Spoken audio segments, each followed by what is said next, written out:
Up arrive in the canyon, that's where I long to be, with my three good companions, just my rifle, pony and me. Bonjour à tous et à toutes, ou bonsoir, ça dépend bien évidemment de l'heure à laquelle vous allez découvrir cette nouvelle émission. Alors, aujourd'hui, on va parler d'un des plus grands dialoguistes, voire même scénaristes de l'histoire du cinéma français, il faut le dire, c'est un fait, c'est acté, et c'est Michel Audiard, pour un livre, celui-ci, Michel Audiard, le livre petit mais costaud, c'est édité chez Hugo Images et c'est écrit par Philippe Lombard. Philippe Lombard est à côté de moi et il a accepté cette interview. Je l'en remercie, je lui suis vraiment reconnaissant. Comment allez-vous, Philippe Lombard? Mais très bien, très bien. Je suis toujours ravi de parler de Michel Audiard. Alors, il y a une chose que je ne savais pas et que j'ai appris en lisant le livre. Bon, c'est vraiment dès le début. C'est bon, vous êtes auteur de plusieurs ouvrages autour du cinéma. Vous êtes un peu comme moi, si je peux me permettre. On peut aimer Audiard comme on peut aimer les films de genre comme on peut aimer Truffaut. Donc, il y a vraiment une espèce d'éclectisme dans la cinéphilie, ce qui est assez fascinant. Mais je m'aperçois que c'est pas la première fois que vous questionnez le cinéma d'Audiard. C'est même là, pour le coup, c'est la 4e fois, je crois. Oui. Qu'est-ce qui se passe? Pourquoi? Qu'est-ce qui se passe? C'est quoi le problème? C'est-à-dire que c'est un cinéma que j'ai toujours aimé depuis gamin, quoi. Le cinéma du dimanche soir qu'on voyait à la télé, donc les Audiard, les Belmondo et tout ça. Et quand j'ai commencé à écrire des livres en cinéma, c'est vrai que j'ai beaucoup écrit sur des choses un peu plus anglo-saxonnes, comme le Starsky Hutch, comme la Panthère Rose, tout ça. Et à un moment donné, j'avais vraiment envie d'écrire sur le cinéma populaire français, en fait. Et puis un jour, ça s'est arrivé comme ça. J'ai commencé à écrire un petit livre sur les Tontons Flingueurs. Même si à l'époque, beaucoup de choses avaient déjà été écrites. Mais moi, je voyais des choses. J'avais envie de parler justement de choses dont on ne parlait pas, notamment le rôle de. Je trouve que souvent, mais souvent un peu en avant, trop en avant, Michel Audiard. On aura peut-être l'occasion de reparler de la façon dont il travaillait. Et des fois, on met en arrière, par exemple, Albert Simonin, qui était un grand romancier de polar et qui écrivait beaucoup en argot et qui est à l'origine de Touchez pas au Grisby et du livre qui donnera les Tontons Flingueurs. Et il y a beaucoup de choses, beaucoup de dialogues très célèbres des Tontons Flingueurs qui sont de lui, en fait. Et c'était ça qui m'avait motivé à raconter, en fait, à dire, voilà, en fait, la petite cuisine des Tontons Flingueurs, c'est Audiard, mais c'est aussi Simonin qui mettait beaucoup de choses à lui, qui recyclait comme Audiard faisait des répliques d'avant, etc. Donc, j'ai commencé comme ça. Et puis après, il se trouve que on m'a proposé de faire un livre sur le Paris de Michel Audiard. C'est un éditeur qui s'appelle Parigramme qui fait que des livres sur Paris. Donc ça, j'ai adoré parce que vraiment, c'est quelqu'un, une personnalité du cinéma qu'on associe vraiment à Paris. On voit bien à sa façon de parler, à son petit accent parigot, à sa petite casquette. On voit bien le gars qui va dans les bistrots, etc. Donc il y avait vraiment quelque chose à raconter. Il est vraiment parisien pure souche, quoi. Et puis voilà. Et puis après, j'ai encore fait un autre livre, celui-là, qui s'appelait Sous la casquette de Michel Audiard. Et là où j'analysais, je décortiquais en fait les dialogues de ces films, parce que souvent il y a des choses, on se rend pas compte, mais il y a des dialogues, des répliques qui lui sont inspirées par sa vie à lui, par sa vie personnelle, il y a beaucoup de références littéraires qu'on ne voit pas forcément, par beaucoup de choses. Il y a aussi des obsessions à lui sur l'occupation, sur les maisons closes, etc. Donc j'avais envie de décortiquer ça. Et donc c'était les 40 ans de la mort les 30 ans de la mort d'Audiard, et donc j'avais fait ça, et un autre éditeur, donc Hugo, m'a dit tiens, mais on cherche quelqu'un pour faire un livre sur Audiard, est-ce que vous ne voyez pas le faire? Et je dis bah oui, j'en ai déjà fait 3, je sais pas trop. Et puis finalement, comme c'était très différent, c'était un livre assez grand public, qui prenait la chose un peu chronologique, avec plein de petits encadrés, tout ça. Ça me semblait assez dynamique, et je pouvais raconter des choses que peut-être sûrement que j'avais pas raconté dans d'autres choses, dans les livres qui étaient un peu plus centrés sur des thèmes précis. Donc voilà, donc j'en suis retrouvé à faire ces 4 livres sur Michel Audiard. Est-ce que vous allez finir par faire un documentaire sur Michel Audiard? Non, parce que je crois qu'en plus, il y en a un qui s'est fait récemment encore. Oui, je sais. Donc, bon, je pense que là, le sujet, je ne sais pas si le sujet est clos, mais il y a toujours des trucs à raconter. Mais je crois que je pense que j'étais ravi de faire tout ça. Mais même sur un documentaire, je ne sais pas ce que je pourrais rajouter de plus, en fait. C'est vrai que quand on lit le livre, il y a quelque chose d'assez beau, d'assez flamboyant même. C'est toute cette iconographie. Il faut vraiment regarder. Ça serait impossible de le montrer comme ça, mais c'est rempli. En fait, c'est un jeu de pistes. C'est un livre, c'est comme dans Paris. C'est un jeu de pistes. Comme dans les mystères de Paris dans les années 40 d'une belle, il y a quoi? Il y a vraiment un mystère comme ça, c'est un jeu de pistes où vous vous intéressez bien évidemment à celles et ceux qui les portent, les dialogues, c'est-à-dire les acteurs, les actrices, les metteurs en scène. Il y a pas mal de films, vous parlez des films, il y a des anecdotes, des encadrés. Enfin, c'est un plaisir pour les yeux et en même temps, il faut vraiment tenir la cadence. Puis il y a surtout, je pense que c'est très très important comment dire, de toujours mettre en évidence le fait qu'il y a aussi une très très belle iconographie. Et pourquoi je parle de ça? L'iconographie, c'est l'image, et l'image, c'est plein de choses. Et ce qui est très fort avec le dialogue, vous allez me dire, vous pouvez me contredire, parce que vous êtes beaucoup plus spécialiste que moi là-dessus, mais enfin sur ce personnage, mais ce qui est incroyable avec les dialogues d'Audiard, c'est que en plus d'être un style littéraire, j'insiste beaucoup sur ce mot-là, littéraire, c'est qu'on peut fermer les yeux et imaginer ce style, imaginer ces mots. En fait, c'est un style qui est littéraire, mais qui est aussi imagé, très imagé. Et c'est ça qui peut-être rend ces dialogues, encore aujourd'hui, en 2021, complètement intemporels, qui sont même rentrés dans le quotidien. Il y en a qui citent du Audiard et qui ne le savent même pas. C'est comme le bourgeois gentilhomme qui fait de la prose et qui ne le sait pas. C'est exactement la même chose. Comment vous pouvez expliquer ça? C'est-à-dire qu'il avait le style qu'avait Audiard, c'était justement un style très personnel. Il y a des choses qui peuvent être ancrées dans une époque, dans une réalité, un contexte, mais par exemple, il y a très peu d'argot contrairement à ce qu'on les gens, il y a très peu d'argot chez Audiard. S'il y avait de l'argot, on ne comprendrait pas en fait aujourd'hui des répliques qui ont été écrites en 63. Il y a des mots d'argot qu'on peut comprendre parce qu'ils sont mis dans une phrase, mais il a une façon à lui unique de faire parler les acteurs, effectivement très imagé, qu'on comprend ou qu'on comprend pas des fois, mais on voit bien le sens général. Et c'est comment dire, oui, c'est intemporel. C'est intemporel et je pourrais pas dire de plus, quoi. Je pense que c'est quelque chose qui est tellement et ça prend tellement de choses, c'est-à-dire que ça prend à la fois la littérature, ça prend des choses personnelles chez Audiard, que finalement ça devient, c'est tellement parfois intime que ça en devient universel, quoi. Et donc, même s'il y a des références à sa propre vie ou à ce qu'il a vécu, ça devient complètement universel pour tout le monde, en fait. Je ne sais pas si je suis très clair. Vous êtes très très clair. Quand on parle d'Audiard, tout de suite, effectivement, on voit le Paris. Je crois qu'il est né dans le 14e arrondissement, ou alors il a vécu dans le 14e, je ne sais plus, mais en tout cas, il y a un lien avec le... Pendant très longtemps, ouais.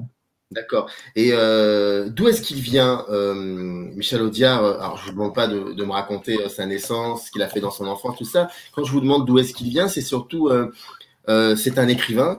Et d'où il vient de manière littérale, c'est-à-dire ses origines littéraires, elles viennent d'où à Audiard? Elles viennent, c'est un peu, normalement, il devrait pas être, il vit dans un milieu très populaire, où il est assez heureux, même si sa mère est plus ou moins abandonnée, mais il a été récupéré par des gens qui l'ont bien élevé, il a été très heureux dans son enfance, dans un milieu où a priori, on lit pas spécialement.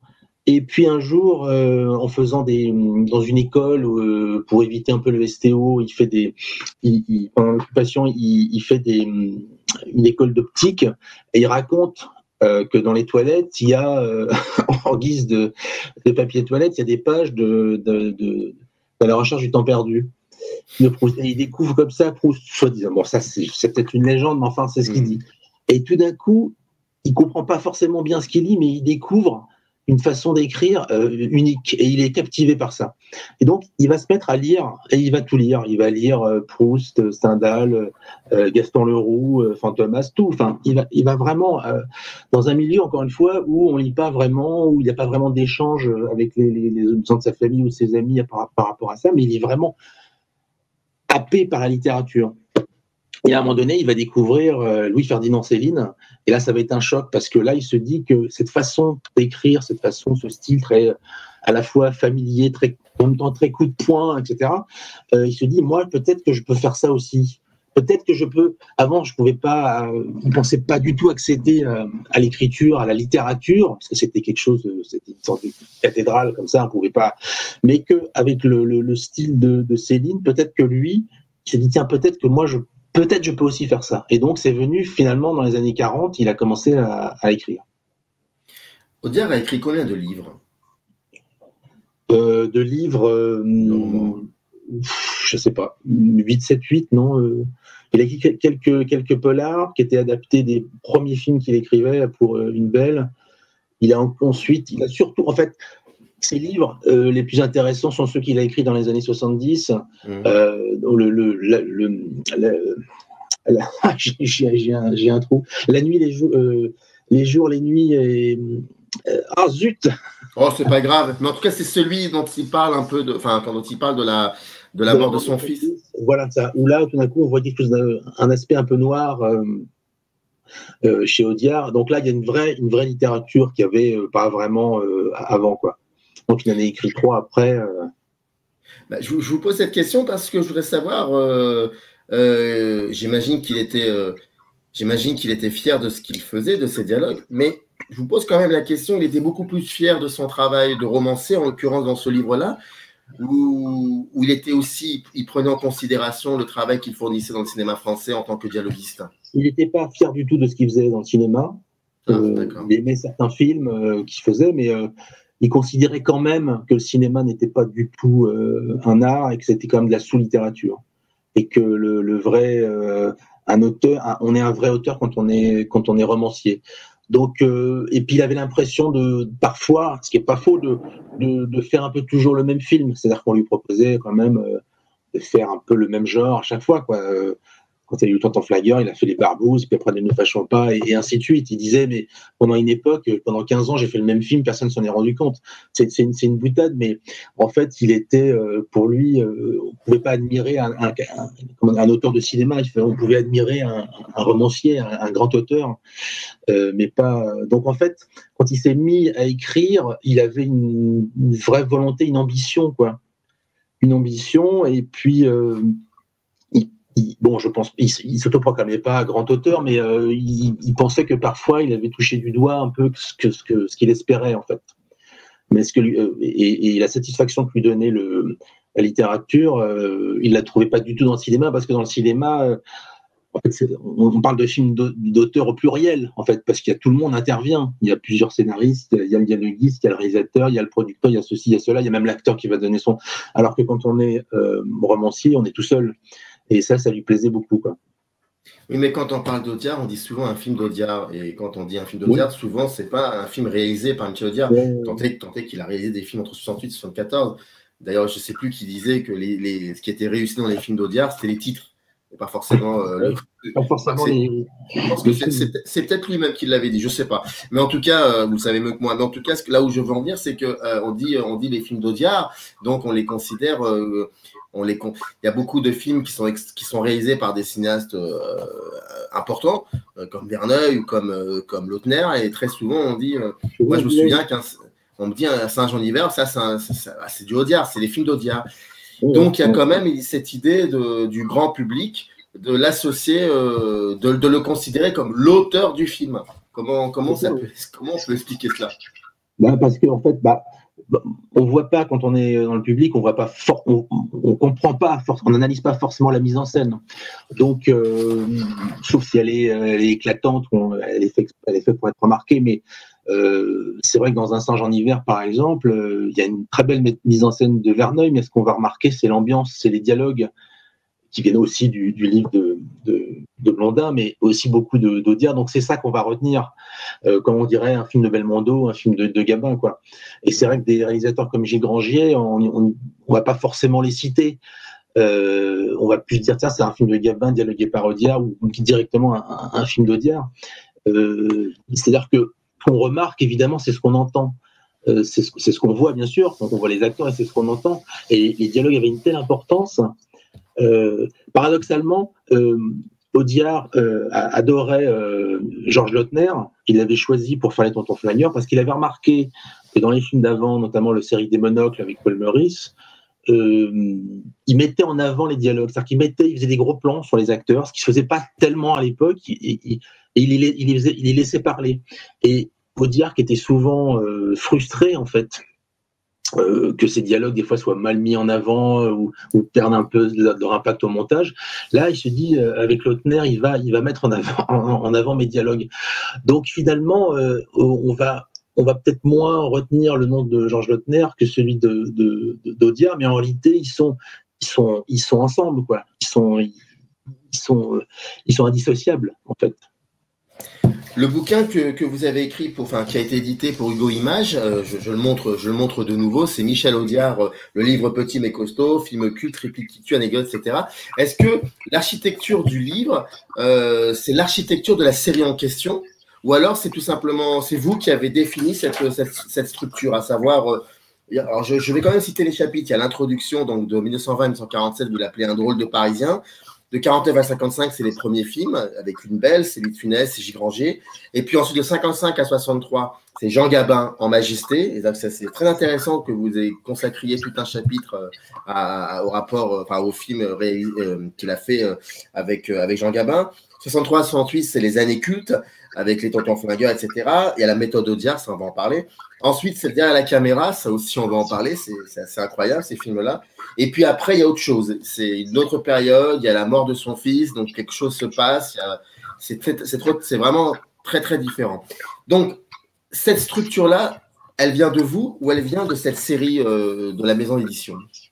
Alors, en fait, chez Hugo, ils avaient fait un livre il y a quelques années qui s'appelait L'Encyclopédie Audiard. C'était un grand livre avec film par film. Et chez Hugo, ils voulaient refaire et ce livre a très, très bien marché. Comme souvent d'ailleurs les livres sur Audiard, parce que les gens s'intéressent beaucoup encore aujourd'hui à Audiard. Et donc, Hugo voulait faire un livre différent. Donc, on voulait pas faire film par film. Donc, c'est eux qui m'ont proposé cette idée de faire quelque chose de chronologique. Et donc, j'ai repris cette idée et d'en faire quelque chose de chronologique et de thématique. C'était pas mal parce que comme ça, on voyait vraiment l'évolution du travail d'Audiard. Quand il commence tout doucement, et puis qu'il éclate, et puis qu'il se fâche avec Gabin, et puis qu'ensuite il arrête de travailler pour les autres pour faire ses propres films, et ainsi de suite, quoi. Et c'est vrai que en plus, c'est assez aisé parce qu'il y a beaucoup de comment dire, de périodes. Il y a la période Une Belle, il y a la période Gabin, la période Grangier, la période Belmondo. Donc c'est assez facile à construire, en fait. Et ce que j'aime bien, c'est de rajouter un peu partout des petits encadrés, des petites anecdotes, des répliques, des choses que j'ai pu déjà trouver ou que j'ai découvert pour ce livre. Comment il entre dans le cinéma, Audiard? Je sais qu'il était journaliste, mais comment il arrive à rentrer dans le cinéma? En fait, il est après la guerre, il fait des critiques de films. Paraît-il, c'est ce qu'il disait, parfois sans avoir vu le film. Bon, après, je pense qu'on est un peu dans le pour rigoler un petit peu, quoi, mais il voyait quand même des films parce que il y a certaines critiques, on voit bien qu'il sait de quoi il parle quand il parle du Corbeau ou Citizen Kane, qu'il a absolument bouleversé. Mais donc, il rencontre des gens de cinéma, et il rencontre notamment André Une Belle, qui lui a commencé très tard dans le cinéma, à la cinquantaine, était le maître verrier avant, et qui plus tard fera les Fantomas, fera les films de Capelli avec Jean Marais, tout ça, et il lui dit, tiens, mais il voyait bien qu'il avait un style et qu'il avait une façon de parler, il dit, tiens, mais là, on a un scénario, il nous faudrait des dialogues. Et donc, il dit, oui, pourquoi pas, quoi. Et donc, il a commencé comme ça. C'était un peu, il n'avait jamais imaginé faire ça, en fait. Donc, il s'est retrouvé à faire les dialogues de Massacre en dentelle, Quai des Blondes, où il y a sont 3 films où en fait il y a un personnage de journaliste un peu intrépide qui travaille plus ou moins pour les services secrets. C'est un des premiers films de De Funès. Il y a De Funès qui a un tout petit rôle. Enfin, tout le monde, tous les gens qui vont un peu éclater dans les années 60, ils sont à cette époque-là ensemble. Et puis voilà. Puis après il va faire d'autres films. Puis il va rencontrer Gilles Granger, et qui lui-même va lui faire rencontrer Gabin. Et là, pour le coup, vraiment, il va devenir on va entourer son nom dans les génériques et sur les affiches, quoi. Ce qui se faisait pas vraiment avant, quoi. Et après, c'était parti. Et après, c'était parti. Qu'est-ce que ça lui a amené la rencontre avec Gabin, la collaboration avec Gabin? Qu'est-ce que ça lui a? Est-ce que Gabin a beaucoup, il y a eu beaucoup, comment dire, est-ce qu'il y a eu une répercussion sur son travail avec cette rencontre avec Gabin? Oui, parce que Audiard, il aimait bien écrire pour des acteurs et des acteurs qu'il connaissait. Parce que il les écoutait beaucoup. Il écoutait beaucoup Audiard. Il écoutait les gens dans la rue, il écoutait les gens autour de lui, il écoutait les acteurs. Et donc il aimait bien. Il disait que qu'on n'écrivait pas. Il donnait l'exemple que si un jour il y a un projet avec Delon et qu'il écrit le dialogue pour Delon et que le projet se fait pas et qu'il se fait avec Belmondo, bah faudra tout réécrire parce que les deux parlent pas de la même façon, ni dans la vie ni à l'écran. Et là, en fait, c'est Grangy qui lui a fait rencontrer Gabin, qui était convaincu qu'ils iraient bien ensemble. Gabin y allait un peu comme ça, en disant bon, bah écoutez, on va faire un film ensemble, on verra ce que ça donne. Et tout de suite, Audiard a vu que Gabin avait une. Dans la vie, Gabin, il avait une façon de parler très riche. Il avait une très grande culture littéraire, il avait une façon de parler, il inventait des expressions, il donnait des surnoms aux gens qu'il connaissait. Il avait une façon de parler qui tout de suite a plu à Audiard. Et donc, il écrivait d'autant plus facilement pour lui qu'il reprenait parfois des éléments de langage de Gabin. D'ailleurs, il reprenait des éléments de langage de Gabin pour d'autres aussi, comme Bernard Blier, qui avait aussi un langage très, très, très imagé, très riche. Il prenait des phrases qu'il reprenait pour eux, mais aussi pour les autres. Donc ça s'est fait assez facilement. Et Gabin, qui dans les années 50, en fait, finalement, après avoir parlé, après avoir dit les dialogues de Prévert dans la fin des années 30, cherchait quelqu'un d'autre, en fait, quelque part. Et là, il s'est rendu compte qu'ils se servaient l'un l'autre. Enfin, vraiment, ils s'apportaient quelque chose l'un l'autre énormément. Donc, ils faisaient 1 ou 2 films par an ensemble. C'était même par contrat, quoi. Et à un moment donné, on disait, là, dans un mois, il y a le contrat qui se termine. Alors, qu'est-ce qu'il a prévu, le petit cycliste? Parce que Gabin appelait Audiard le petit cycliste. Qu'est-ce qu'il a prévu? Et en fait, souvent, c'est Audiard qui amenait même les idées ou d'adaptation, de choisir un roman pour l'adapter et de lui donner un rôle, quoi. Vous, dans la troisième partie, vous parlez donc c'est les années 60, vous parlez de la méthode Audiard. C'est quoi la méthode Audiard? Elle est différente de celle qu'il utilise dans les années 50? À un moment donné, il est bien rodé, on va dire. Il travaille énormément. C'est-à-dire que tout le monde veut du Audiard, tout le monde veut son dialogue. Donc, d'ailleurs, il dit oui à tout le monde. Et c'est un très beau monteur. Vraiment, les gens qui travaillent avec lui disent mais pourquoi tu as dit ça? Je dis, là, on est en train de faire ça. C'est pas grave, c'est pas grave. Enfin, dans le film Incorrigible avec Belmondo, on voit Belmondo qui est un escroc qui ment à tout le monde. C'est en fait c'est Audiard. En fait, c'est lui, quoi. Il était un peu comme ça. Donc il travaille sur plusieurs films en même temps. Des fois, il travaillait de façon un peu secrète pour des films en disant tiens, tu pourrais pas donner un coup de main, tout ça. Et donc il avait beaucoup de travail, et il y a un truc qui revenait, c'est qu'il aimait bien travailler sur quelque chose qui était déjà fait. C'est-à-dire que même s'il avait pu participer à l'écriture d'un scénario, une adaptation, il aimait bien qu'il y ait un dialogue déjà indicatif, juste là pour expliquer, voilà, ils vont dire bonjour, ils vont faire ci, ils vont faire ça, et plutôt que de partir d'une page blanche. Et donc il prenait tout ça, il s'enfermait chez lui 2-3 jours, et il rajoutait sa patte dessus. Ce qui veut dire qu'il y a des dialogues, s'ils étaient bons, il les laissait, même si c'était pas lui qui les avait fait. Ce qui comptait, c'est ça, si c'est bon, on le laisse. Ce qui fait que, comme je disais tout à l'heure, il y a des répliques des Tontons Flyers qui sont écrites par Albert Simonin. Il y a des répliques dans Carambolage qui sont écrites par Pierre Tchernia. Il y a des choses comme ça, ou par Jean Vautrin, avec qui il a beaucoup collaboré à la fin des années 70. Mais il amenait quelque chose. En plus, sur le tournage pendant la préparation de Mélodie en sous-sol d'Henri Verneuil a 2 assistants réalisateurs, Claude Pinoteau et Costa Gavras. Le premier et le deuxième assistant. Et à un moment donné, ils avaient préparé le tournage, le plan de tournage, et ils attendaient le retour du scénario avec les dialogues de Diard, en se disant, on espère que ça va pas modifier toutes les scènes et que ça va pas modifier le plan de travail.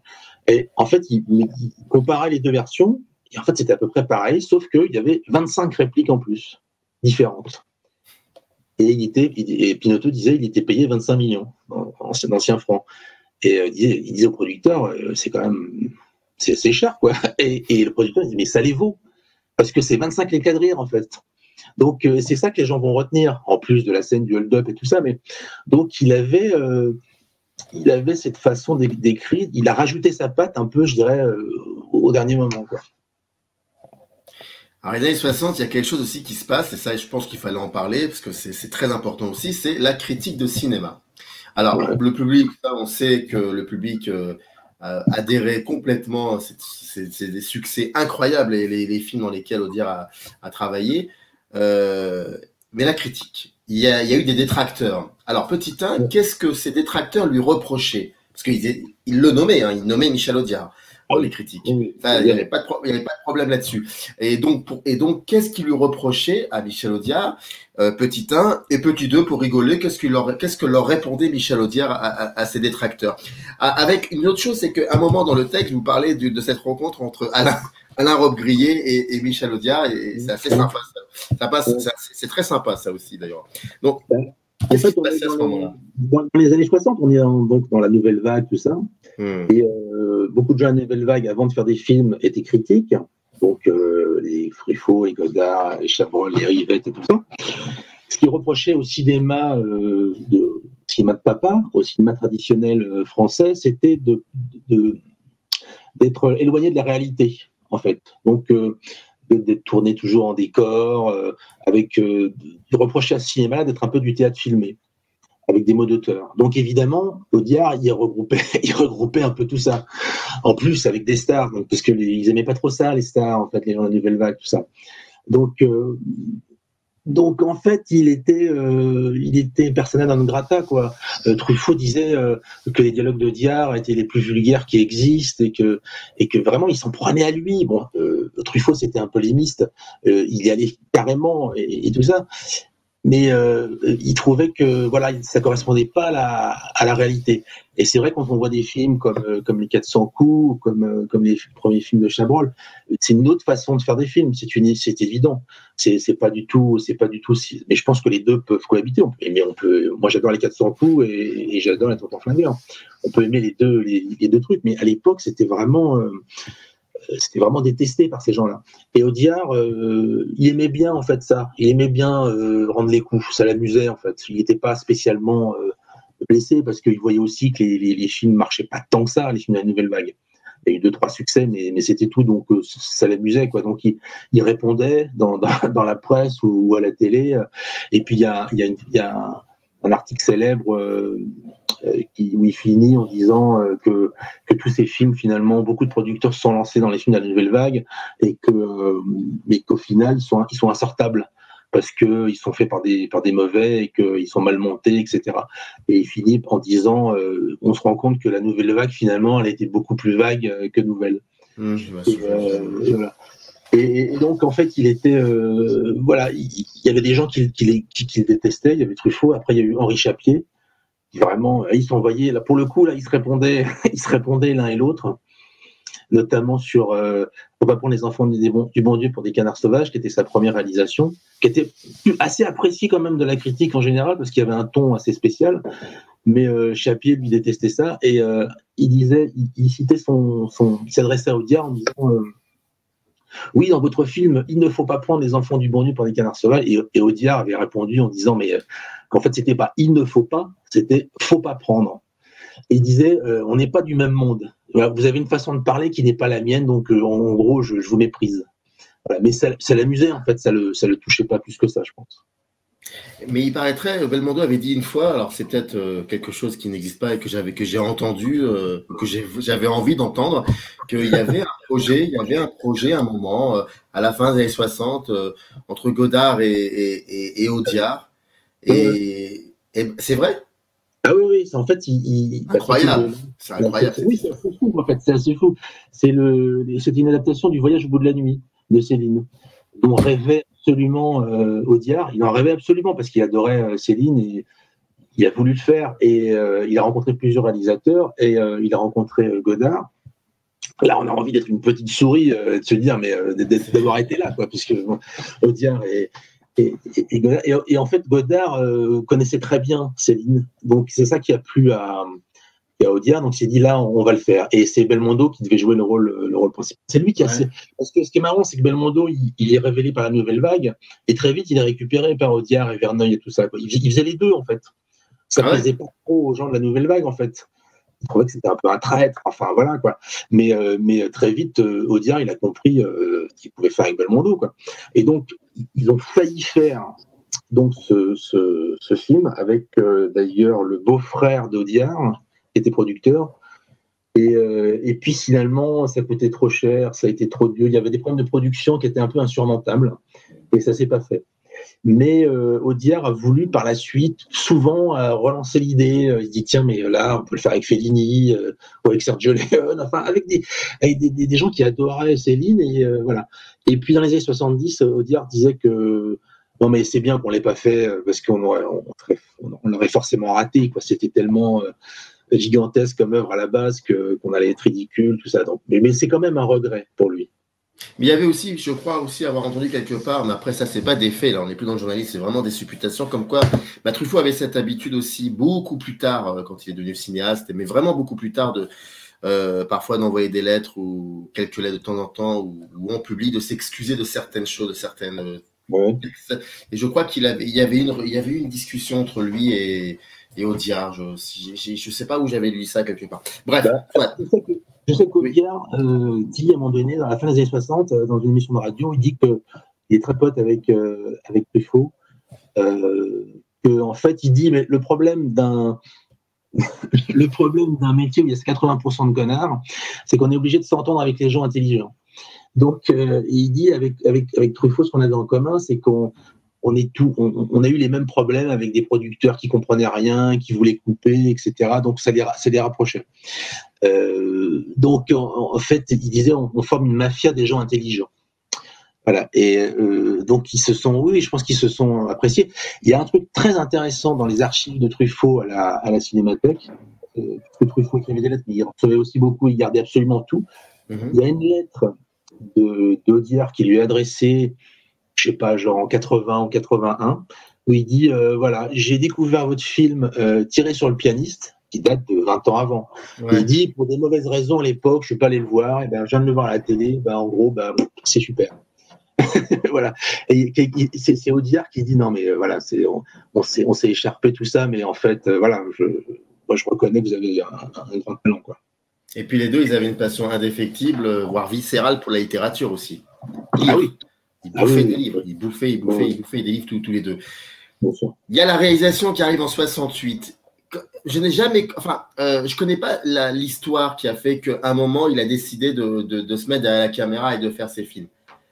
Comment ça s'est passé? Pourquoi il fait ça? Je pense que donc il commence en 68. Il a commencé le cinéma en 47. Oui, ça donc bien 20 ans avant. Donc ça fait 20 ans qu'il travaille pour les autres. Ouais. Ça fait 20 ans que parfois il est un peu frustré. Qui contrôle pas tout. Il est finalement scénariste et dialoguiste, mais il n'est que ça dans un film où il y a d'autres scénaristes, il y a un réalisateur qui peut avoir une grande importance, comme il écrit pour des grandes stars, les stars aussi ont leur mot à dire, donc parfois il est un peu frustré, donc il se met à la réalisation. Mais il se laisse entraîner en fait. Parce que il en fait un, puis deux, puis trois, et puis souvent il dit non mais le dernier c'était pas terrible. Là celui-là ça va être bien, puis après il dit oui bon. Donc il se fait s'entraîner là-dedans. En plus il y a des problèmes, je crois à cette époque avec le fisc et tout ça, donc voilà il faut quand même, il faut payer un peu tout ça, donc il faut quand il est payé en tant que réalisateur et scénariste et tout ça, il gagne de l'argent, c'est les films ont du succès, donc il continue quoi, mais à un moment donné il va s'arrêter quoi, il va s'arrêter parce qu'il a plus rien à raconter en fait, donc il va se mettre au service des autres après. Et il va faire des grands films, il va faire Garde à vue, il va faire Mortel Randonnée, il va faire des choses comme ça, quoi. Oui, mais les films qu'il réalise sont quand même assez costauds, je veux dire. C'est pas. Oui. Je trouve que le premier est assez. Il dit qu'il était inspiré par les films anglais, genre Help de Richard Lester, les films des Beatles, tout ça. D'accord. C'est très pop, c'est complètement délirant. Il y a des bulles qui arrivent sur l'écran, on est dans un truc un peu de dessin animé, quoi. Après, celui qui s'appelle Une veuve en or, il est complètement raté. Je ne l'ai pas vu celui-là. Celui-là, je ne l'ai pas vu d'ailleurs. Quand j'ai regardé, non, ça va. Vous en passez. Ah ouais.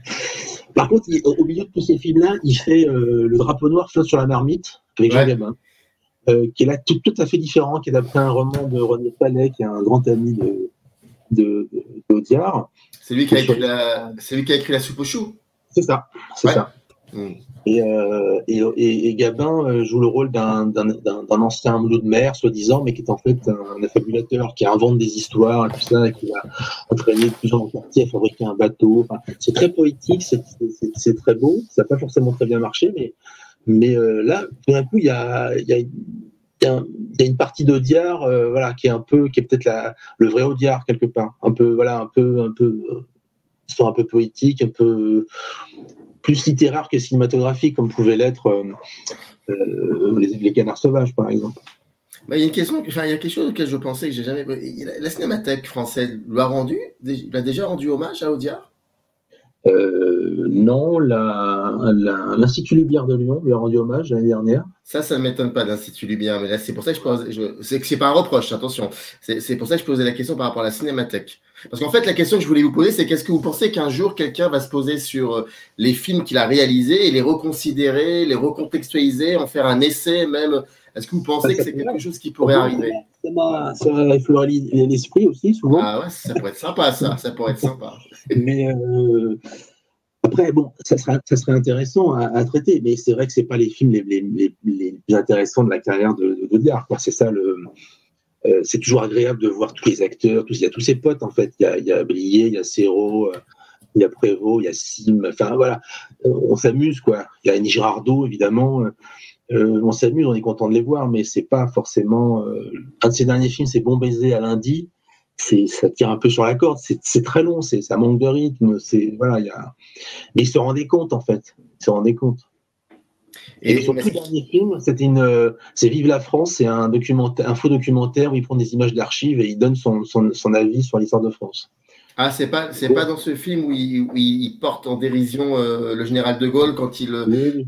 Oui, d'accord, je me rappelle. Il était plutôt anti-gaulliste. Oui, ça il était. Il était très anti-gaulliste. Et à un moment donné, il était embêté parce que quand son film Faut pas prendre les enfants du bon Dieu pour des canards sauvages est sorti, dans une conférence de presse, il y a De Gaulle qui dans sa phrase, à un moment, il dit oui, on a dit qu'il faut pas prendre les enfants, qu'on prenait les enfants du bon Dieu pour des canards sauvages. Tout le monde a rigolé. Et puis tout d'un coup, ça fait un buzz, comme on ne disait pas à l'époque. Et Audiard s'était fendu d'un article en disant qu'est-ce que je fais alors, je le remercie pas, bon bah oui, voilà quoi. Mais il était plutôt anti-gaulliste quand même.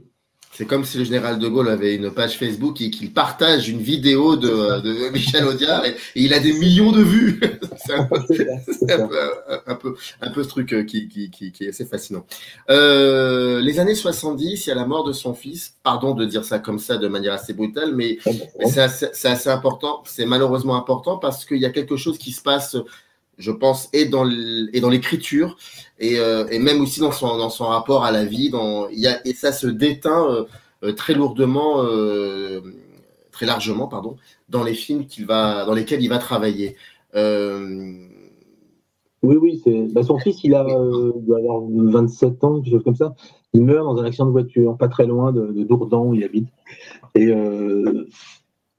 ce que raconte Philippe de Broca, avec qui il commençait à travailler sur le film qui allait devenir L'Incorrigible, et qu'il est avec lui, ils sont en train de travailler, quand le téléphone sonne et qu'il apprend ça. Donc il va sur place, il revient, donc on imagine le drame que c'est à la maison, et de Broca dit écoute, je te laisse, c'est pas le moment de. Et Audiard le prend par le col, il dit donc toi tu restes là. Et ils sont partis s'enfermer l'après-midi dans son bureau et ils ont travaillé sur L'Incorrigible, qui est une farce, qui est un film extrêmement drôle, avec des déguisements, des mensonges, des trucs. Et il a fait ça à cette période-là, au moment où il perd son fils, quoi. Sans doute parce qu'à ce moment-là, il se dit sinon je m'effondre, quoi. C'est plus possible, je pourrais plus continuer à écrire. Mais un des films les plus drôles qu'il a fait, c'était juste après l'annonce de la mort de son fils. C'est quand même, c'est assez fou, quoi. C'est assez dingue. Et après, Il va continuer à faire des comédies notamment avec Belmondo, il va faire Guignolo, Philippe Couvrier, tout ça, mais c'est vrai qu'il va faire des choses un peu plus sombres. Et c'est à ce moment-là qu'il écrit son livre La nuit, le jour et toutes les autres nuits. Voilà, je l'avais perdu tout à l'heure. Et qu'ensuite, il va écrire des choses comme Garde à vue, comme Mortelle randonnée, comme On ne meurt que 2 fois. Et c'est des choses dont il est à l'origine. Souvent, il achète les droits d'un livre, il se dit tiens, ça c'est intéressant. Et c'est lui qui le propose, qui fait le package. Lui est un adaptateur et le roman, et qui va voir un réalisateur ou un acteur. Et c'est des choses, effectivement, quand on regarde On ne meurt que 2 fois, qui sont vraiment son dernier film, ça parle beaucoup de la mort, il y a des moments qui se passent dans le 14e, enfin il revient vraiment à sa vie d'avant, à sa jeunesse, tout ça, on sent que c'est dur, quoi. Et en plus, lui, il est malade, il a un cancer à ce moment-là. Donc tout ça c'est la période un peu grise, un peu noire de son œuvre, mais qui est passionnante. Là, pour le coup, elle est beaucoup plus passionnante que sa partie réalisation. Quand on voit Mortelle randonnée aussi, il y a des moments assez incroyables qui sont. Surtout que Mortelle randonnée, c'est Serrault qui a perdu sa fille, et qui monologue avec sa fille morte, tout ça. Serrault a vraiment perdu sa fille, et puis Audiard a perdu son fils. Donc on est dans des choses, on est dans du lourd là. On n'est plus dans la légèreté, quoi. Et encore une fois, il fait ça entre le Marginal et les Morphalous, quoi. Donc il passe d'un truc à l'autre. Est-ce que dans sa carrière, Audiard a eu des moments, ce qu'on appelle de traversée du désert, ou alors jusqu'à la fin de sa vie, ce qu'il faisait, marchait tout le temps? En gros, bien évidemment. Il était toujours. Je pense pas qu'il y ait vraiment de traversée du désert, mais en fait, il disait souvent qu'on lui disait qu'il allait à un moment donné être éclipsé par d'autres. Il disait mais il y avait Pascal Jardin. Il dit je suis toujours là. Il y a eu Badi, vous voyez, je suis toujours là. Il y a eu Francis Weber, oui, ok, il était là, mais moi je suis toujours là. Donc il a toujours été très présent. Finalement, je pense qu'on a toujours voulu de lui, en fait. Alors je vais vous poser parce que j'y pense souvent à ça, et vous l'avez dit et vous l'écrivez, le cinéma d'Audiard est, quoi qu'il arrive, très associé, peut-être pas aux réalisateurs, mais aux acteurs et aux actrices aussi, et aux actrices. Ouais. Il faudrait quand même citer Annie Girardot qui disait une fois, j'avais le rythme, le peps pour parler. Et donc c'est vrai quand on l'écoute. Est-ce que quand je vois Garde à vue, par exemple, pour moi Garde à vue c'est un peu la fin d'un cycle. Il y a quelque chose comme ça qui est assez particulier dans ce film. Il y a Lino Ventura, certes, il y a Michel Serrault peut-être, et il y a Audiard autour de cela. Et je me dis, tiens, il se passe un truc. Ventura est vieillissant, et je me dis, il se passe quelque chose qui fait que c'est peut-être la fin d'un cycle. Et je me pose cette question, c'est normal, c'est générationnel. Tous les 10 ans, il y a de nouveaux acteurs, de nouvelles façons de jouer, et tout, mais aussi des acteurs qui voient autrement la société, tout ça. Et je me dis, est-ce que si Audiard, alors les si, mais je me permets avec vous, vu que vous avez écrit. Vous avez beaucoup réfléchi sur Audiard. Est-ce que si Audiard n'avait pas eu ce cancer de merde et qu'il avait continué à vivre et qu'il avait continué à travailler, est-ce qu'il aurait pu s'adapter à une nouvelle génération d'acteurs qui arrivaient comme ça dans les années 80 et qui n'avaient peut-être pas forcément la même histoire qu'un Gabin, qu'un Maurice Biraud, qu'un Francis Blanche, qu'un Ventura? Vous voyez ce que je veux dire un peu? Même qu'un Belmondo aussi. Est-ce qu'il y aurait eu... Parce que Belmondo, sa génération, il n'a pas eu beaucoup qui ont travaillé avec Audiard. Belmondo, c'est un exemple frappant. Mais est-ce que vous pensez, avec la nouvelle génération d'acteurs qui arrivent dans les années 80, je ne parle pas forcément de Depardieu, mais Robin Renucci, François Cluzet, des gens comme ça, est-ce qu'il se serait passé quelque chose, vous pensez? Je ne sais pas, parce que déjà, il a écrit des dialogues pour Gérard Lanvin, par exemple, dans Est-ce bien raisonnable, notamment, et L'Entourloupe. Mais Lanvin, disons que ça fonctionnait, le Audiard sur du Lanvin, je pense. Il est parti de cette génération d'acteurs, des Ventura, des Belmondo. Je ne sais pas s'il il aurait pu s'adapter vraiment à, comme vous dites, à Renucci ou à Cluzet, où là, je pense qu'on était dans un cinéma avec moins de dialogue aussi fleuri, moins de mots d'auteur, on était plus dans le réalisme, en fait. Donc, je ne sais pas si ça aurait vraiment fonctionné. Et puis, à un moment donné, dans les années 80, donc ça faisait 40 ans qu'il était dans le cinéma, quoi. Je pense que je suis pas sûr qu'on puisse vraiment s'adapter comme ça à une nouvelle génération qui arrive. Je suis pas certain. Je vous ai posé cette question parce que c'est vrai que lorsqu'on regarde, pardonnez-moi d'insister là-dessus, mais lorsqu'on regarde après je vais vous dire pourquoi j'insiste là-dessus, parce que c'est contradictoire, vous allez voir.